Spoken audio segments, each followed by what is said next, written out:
ఆయనకు డబ్బు లేదు, ఉద్యోగం లేదు, కానీ వేల మంది జీవితాల్లో వెలుగు నింపాడు. ఓకే, ఇప్పుడు స్టోరీలోకి వెళ్దాం. ఒక చిన్న పట్టణానికి చివరిగా ప్రవహించే నది. ఆ నది ఒడ్డున ప్రతిరోజు ఒక యువకుడు పుస్తకం చేతిలో పట్టుకొని కూర్చొని ఉండేవాడు. అతని పేరు కృష్ణమోహన్.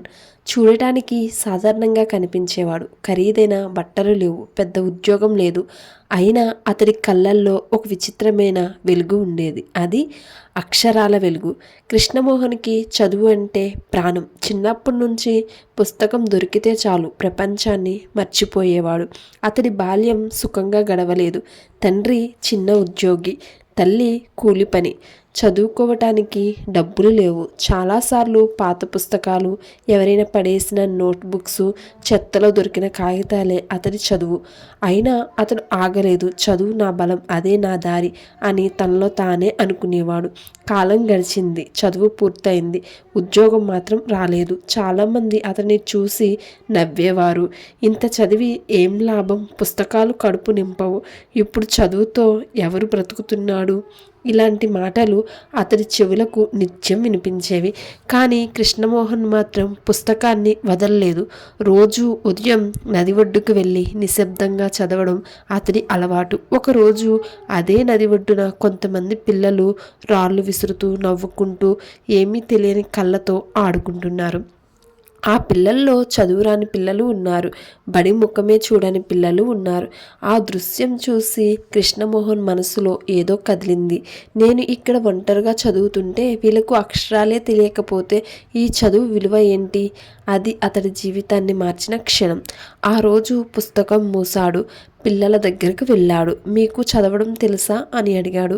పిల్లలు ఒకరినొకరు చూసుకున్నారు, తలలు ఊపారు. అతడు నవ్వాడు. పర్లేదు, రేపటి నుంచి ఇక్కడికి రండి, నేను నేర్పుతాను. పిల్లలకు అర్థం కాలేదు, కానీ ఆ నవ్వులో ఏదో నమ్మకం కనిపించింది. మరుసటి రోజు నది ఒడ్డున ఒక పిల్లాడు వచ్చాడు.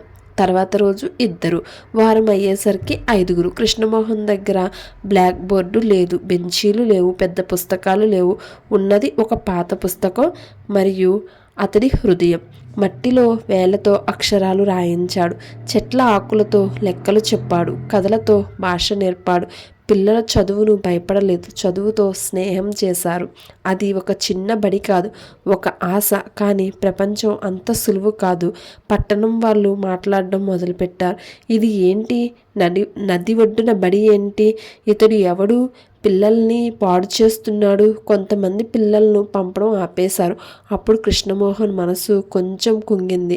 కానీ ఒక చిన్న అమ్మాయి ఒకరోజు వచ్చి చెప్పింది, అన్నా, నాకు ఇప్పుడు నా పేరు రాయడం వచ్చింది. ఆ మాట అతడికి 1000 బలాలు ఇచ్చింది. రోజులు గడిచాయి. పిల్లలు పెరిగారు.